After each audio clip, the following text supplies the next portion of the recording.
Aujourd'hui, le parc automobile français compte plus de 31 millions de véhicules en circulation. 2/3 des véhicules utilisent une motorisation diesel. L'engouement est tel que sur 10 véhicules vendus, 7 sont des diesels.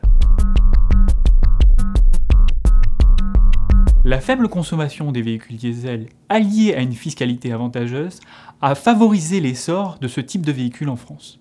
Dans un sondage mené par l'UFC Que Choisir, presque 84% des personnes interrogées considèrent toujours le diesel comme plus économique. La fiscalité avantageuse sur le diesel pose deux problèmes.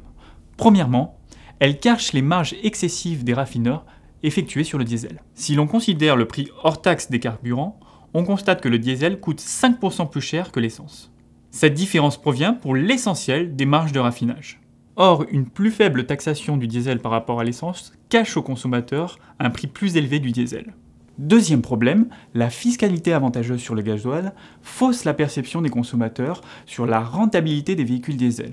En effet, selon notre sondage, plus de 70% des personnes utilisant un véhicule diesel ne roulent pas plus de 20 000 km par an, distance minimum nécessaire pour rentabiliser ce type de véhicule. Le consommateur fait souvent son choix sur le prix du carburant. Or, il faut également tenir compte de l'assurance, de l'entretien, des réparations et du prix d'achat du véhicule qui sont généralement plus élevés pour les voitures diesel.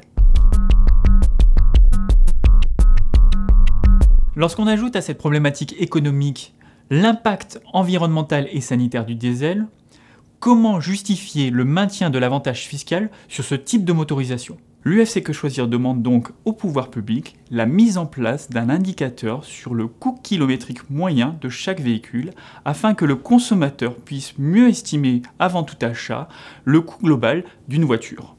Et de supprimer progressivement le différentiel de taxation entre l'essence et le gasoil afin de ne plus donner un avantage artificiel aux véhicules diesel tout en restant neutre fiscalement pour le consommateur.